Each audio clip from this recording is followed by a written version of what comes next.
Welcome back to Data Driven Leadership. I'm your host, Jess Carter. Today, we have John Roach, president here at Resultant, joining us as our guest. Let's get into it. John, welcome. Yeah, thank you so much for having me. Yeah. So you've been here before, right? Our last episode was one of the first ones we did talking about, I think, how to build a data strategy, right?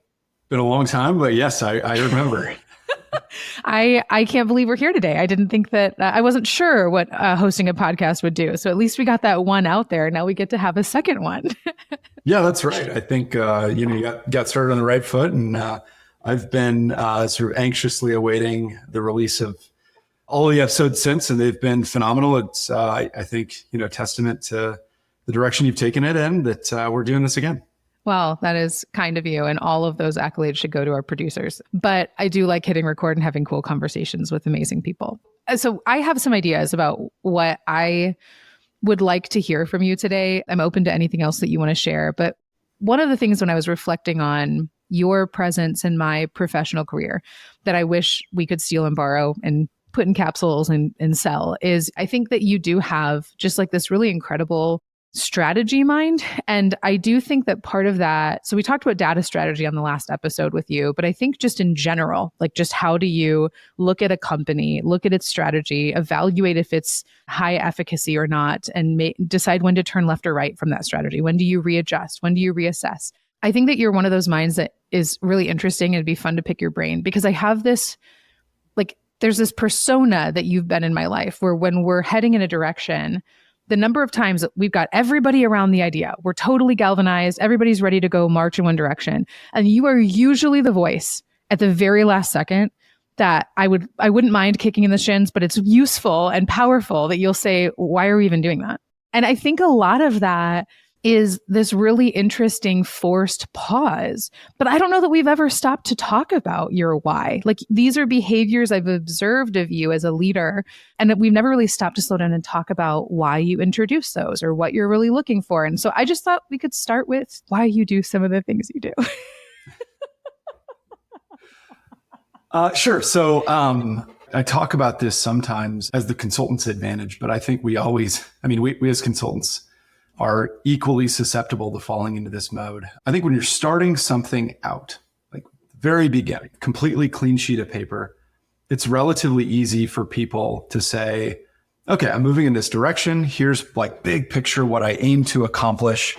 Here's the sort of fundamental value I aim to create with this thing I'm going to go do. And then you start going and doing it. And along the way, you learn things. And along the way, you make a bunch of decisions. Some of the assumptions you made at the beginning aren't right. Some of them are right. And you just end up making like decision after decision after decision. Sometimes you veer kind of off that path of the original objective, and it's completely fine.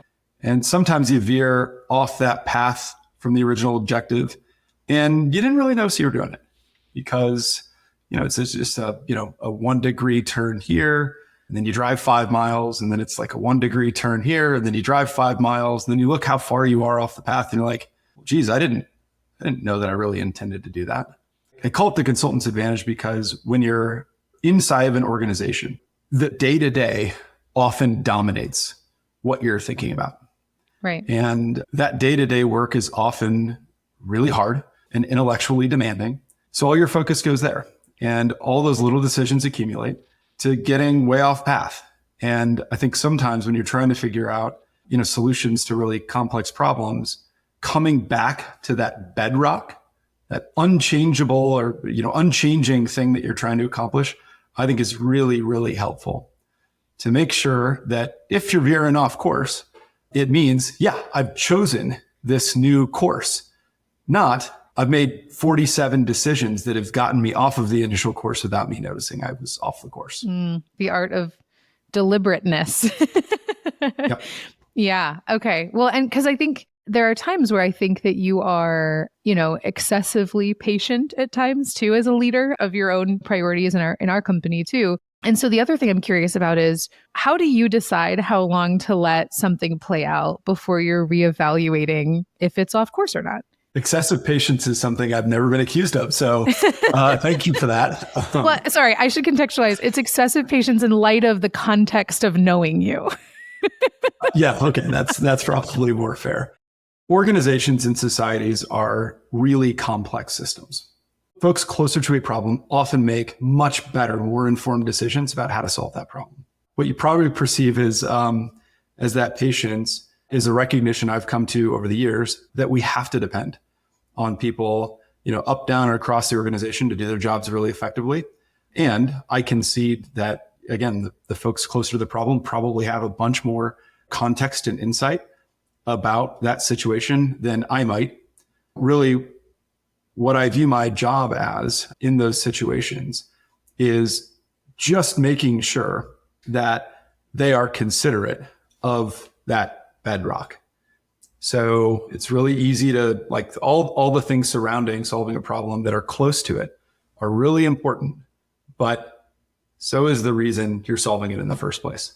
I think that's where I've seen you engage the most too, is these moments when you're like, is this a problem even worth solving still? Have the dynamics shifted enough that it was our top priority 4 months ago, 9 months ago. It's really not anymore, and we shouldn't be applying the same. And I'm somebody who I can kind of be a pretty good soldier. So I can get stuck in but we said we were going to fix it. We got to fix it. And I think you tend to be pretty good at shaking me to be like, hang on, is it worth fixing? There's this other thing over here that we might want to care about more. And I think you do a great job kind of asking the right, in my head, Socratic questions that are gentle and kind, but help people appreciate, hey, we're all over here worrying about this thing. Is that the highest and best use of us? I think a lot of that requires reflection in my head. And you are like the fastest walker I've ever met. Like, you would put mall walkers to shame. You are so fast moving, but you also have this like reflection in you. Like, how do you juggle all of that, John? I know that you are a reader, but you also are in the news all the time. How do you juggle and prioritize and value reflection versus action as a leader? The leaders of any organization, your job is really to step back periodically and make sure the organization is focused on the highest and best things that the organization can focus on to improve and achieve its mission. And thinking about how those things change over time, it's of course a reflection of the evolution of that organization. Every organization is operating in a really complex competitive landscape. And that competitive landscape is determined by all of the stuff that alternatives and competitors do, and the changing demands of clients operating in their markets. But it's also influenced by all of the changes in the tools that are available to us. Over the past 12, 24 months, we've seen a velocity of change in the tools available to us to more effectively leverage data that I can ever remember. And I think as an organization whose mission is to help organizations achieve their mission through the use of technology and data, we have to ensure that we are keeping pace with all of that underlying change. And if we don't come up for air periodically and ask the question, like, are we focused on the highest and best things that are going to help us achieve our mission? I think it's really easy just to veer off course gradually and incrementally with small decisions. That's really well said.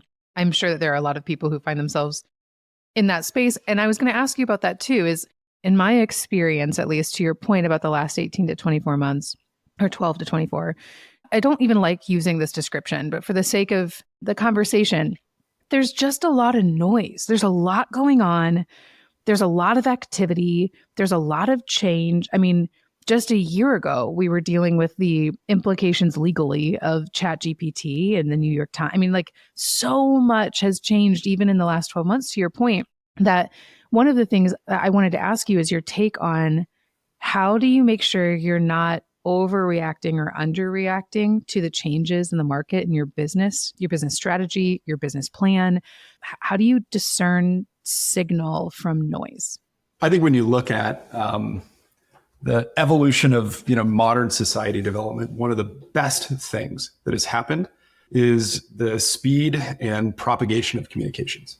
Getting asked about things like natural disasters, we hear about them all the time now, not because they're necessarily happening more, but because it's just so much easier to communicate across the globe. And, that velocity and sheer volume of communication, I think, has been a phenomenal development in society. And it also makes it dramatically harder to understand what's important and what's not important. Mm-hmm. That becomes even harder when you have intrinsic motivations for people to make something a big deal when it's not a big deal. And I think when you look at, I'll pick on, one subset of the industry everyone's probably really familiar with that I think separates those who are really good at decoupling signal and noise. And that's investing. And I think when you look at, somebody like Warren Buffett or Charlie Munger in Berkshire Hathaway, I don't think they're phenomenal business operators. I'm sure they're great at it, but I don't think that's what's made them so successful. I think what's made them so successful is their ability to decouple signal from noise and really understand what that signal is saying about shifts that are likely to happen in that competitive landscape over a longer period of time. And then, of course, they've been successful directing investment towards things that are going to benefit from those shifts. I think as leaders shaping strategy, with that sort of unwavering bedrock of the mission serving as a guide, I think really, stepping back, understanding fundamentally what is likely to change in a market and, what are little ripples that are probably going to fizzle out is super challenging. I don't know that there's an easy way to do that, but I think people that are effective in doing it gather a lot of information. They look at all that information as objectively as they possibly can, and then they apply their own brain to the problem. Skipping that hard step of synthesizing and analyzing the information with your brain while just like reading what somebody else thinks, I think is a tempting shortcut. And I think it's a horribly myopic shortcut. Yeah. I mean, we've been in the room several times together with clients or team members and had that awkward silence of, okay, here's all the data. What do we think? We do this wrestling with what do we really think it means and why do we think that? And we challenge each other's beliefs. And there's a lot of, is that fact that we're basing our conversation off of, or intuition, or is it emotion and feeling? But there is this almost grappling is the word I would use to be like, so what? Mm-hmm. Right? I think like the stock market is such a great analogy or example rather, because, if you were a reactionist, you would never sleep and you would probably make a bunch of silly mistakes because you're reacting to each moment in each day. So then my question for you is like, how do you decide, I guess maybe this is the piece where it's the art, it's applying your brain to your context, your industry, your work, is how do you decide what's overreaction and what's underreaction, right? I'm going to answer your question in a slightly different way. There's a generally accepted investment philosophy called the barbell strategy. So most investors tend to invest sort of right down the middle of their risk tolerance. So they tend to target every investment they make in trying to balance. This seems like the risk return on this thing is consistent with my innate tolerance for that risk and return. Mm-hmm. What that ends up with is a lot of investments sort of right in the middle and a lot of people guiding investments in that way. So think of the corollary business strategy, kind of like right in the middle. The barbell strategy essentially says, hey, you're never going to see outsized upside when you do that. Never going to see outsized business growth.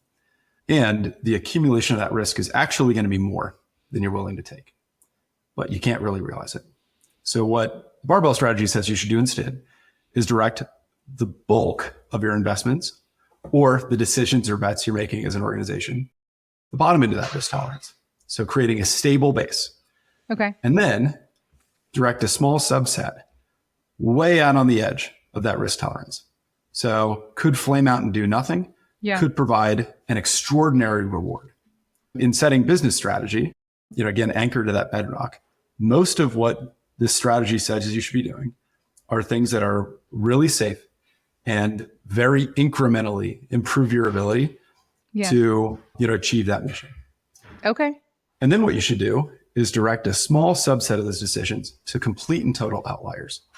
Like this thing might not work at all, but if it does work, if I'm placing this bet in the market, it would provide a really large outsized return. I think about strategy the same way. You're basically saying that there's a correlation to risk. Part of the answer is how much risk are you willing to tolerate? Yep. If you're making lots of bets, lots of decisions that have a medium amount of risk, that's going to set you up with a really risky overall strategy. That makes a ton of sense to me. There is this evaluation of, again, applying your brain to the concept is how risk averse is your business naturally, right?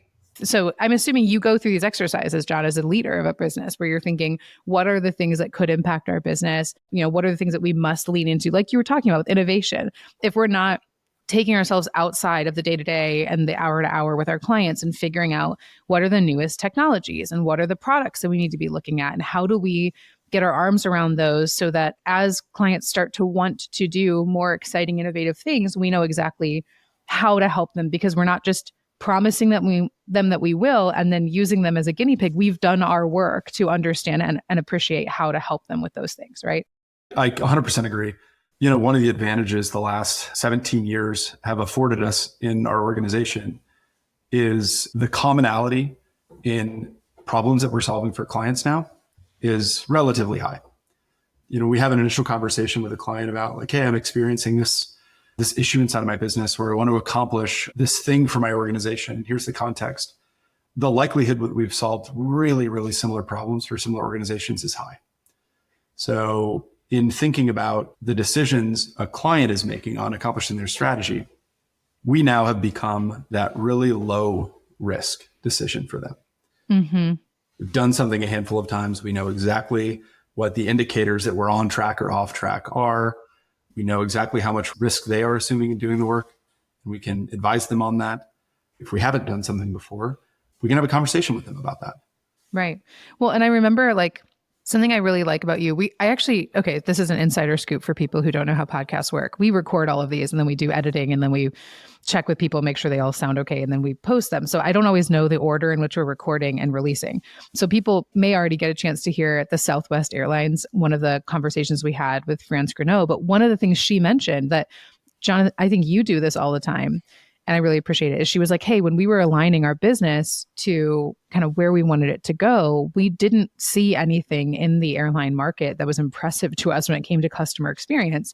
So we went and met with the top hospitality hotels in the world and understood what did they do that makes them so successful and how do we apply it to our industry. I remember years and years ago, we were talking to a company about, they were an insurance company that jumped in during disasters and had to kind of evaluate the impact on people's homes. And it was novel that you were like, why are you sending your employees into such dangerous areas? Why don't you just use drones? And I remember thinking your brain just sort of naturally thinks that way. But I'm now understanding that it's because you're feeding your brain some of you are spending time stepping outside of the day-to-day, investing in your knowledge base about different industries, what makes them unique, what's really working, and then able to kind of apply these abstract thoughts to a business. And I think I think what we're saying is those are some of the things that really provide exceptional protection to a company too, is when you're not just feast or famine on the day to day, you're able to look to your left or your right and borrow from totally outside of your industry to understand how to reduce risk and create more probability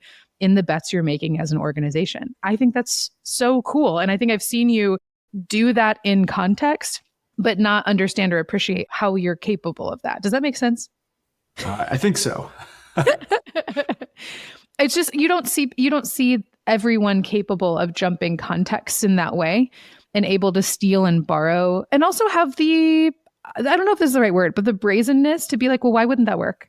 I think that's something that's unique to you that I would hope people would hear too, is there's this, what do we have to fear? Let's get fun and really think about things that could innovate and drive meaningful outcomes for our business or our clients' businesses in ways that people aren't willing to think about them yet. Why not? And I feel like that's an attitude that, has permeated our company because of that. You know what I mean? I hope so. Yeah. I mean, if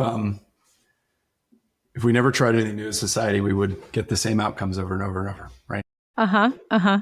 Well, okay, I know that we're wrapping up on time here. So if I'm a listener, what I've heard are some really cool approaches to thinking about really reflecting on how much risk tolerance your business is tolerating, could tolerate, how often to really reevaluate the direction you're taking, and if you've gotten off course. purposefully or not, how to think about injecting innovation into your business and exactly how to make sure that you're stepping outside of it to get fresh ideas, fresh air a little bit. Is there anything else that you'd want to make sure that you emphasize to people here on your second episode? Hopefully there's more to come. No, I think that was a great summary. I think the only thing you didn't mention that I'll kind of reinforce, I often get asked by earlier career folks, what can I do to ensure my success? Or what can I do to be more successful in my career or my life? And it's interesting because I've talked to other leaders of organizations. And what's interesting is all of them have, well, everyone has different pieces of advice. One of those pieces of advice is always really consistent. I've virtually met no people who are successful that don't work their butts off. And I mentioned earlier sort of a shortcut in synthesizing or understanding all of the information flowing at everyone all the time. And, I think we tend to forget that what differentiates us as human beings is the ability to think and think through all of those things. And I think, some people are, really, really scared about some of the changes we're seeing in technology because they're going to, in their minds, like displace jobs or displace the things that we're doing. And I mean, what strikes me is every single time there's been a major technological advancement, what it's allowed people to do is focus more of their efforts on the things that we can uniquely do as people. Mm-hmm. So I think, the favorite statistic I've heard on this recently, and I think it's so interesting because a personal connection to this was, I mean, it's hard to even think about this scale.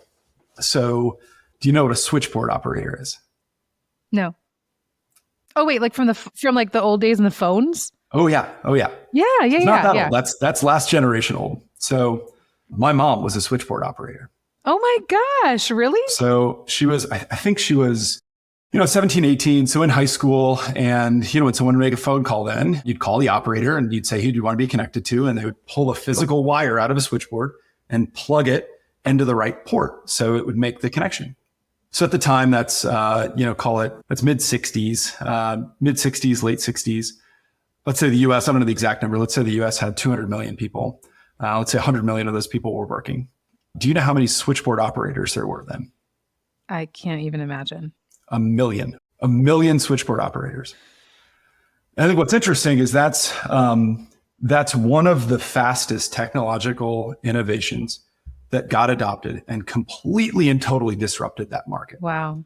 So in the course of just a handful of years, we went from 1 million switchboard operators in the United States to virtually zero. Wow. And what ended up happening was like all those people just found ways to serve a better and higher use. And I think, we as a technology and data company, see more and more the sort of more simple, repetitive things being automated as they should be. And I think what's so exciting about that is, we get to more and more turn on the creative analytical parts of our brain that allow organizations to benefit from all that technological advancement. Yeah, absolutely. I think I really appreciate the reminder too, because I think when we started talking about AI years and years ago, I mean, that was your reflection was how do we leverage the extra time and the efficiency gained to apply our humanness to our business, to our lives, right? I mean, I now have AI in my home and I use it and it makes our family run more smoothly. It really is helpful. So I was going to ask you, I need to steal this because I'm curious. I was going to tell you about my favorite use of AI and how it's made my life more human. And I was going to ask you if you had a favorite one too. So can I tell you about mine? Sure. Yeah, I'd love to hear that. So I have this tool at my house because they're not paying us to sponsor them. I'm not going to say the name of it, but one of the things that it does is I can put in all of the restrictions that our family has, like if there's gluten intolerances or whatever, and I can say, make me a meal plan and add everything on the meal plan to a grocery list. And oh, by the way, here's everything in my fridge right now. So don't put it on the list if I already have it. And it grabs recipes of mine. It grabs recipes of their software capabilities. I can take pictures of my favorite recipes and upload them, and it'll fully pull everything in, the instructions, the grocery list, everything.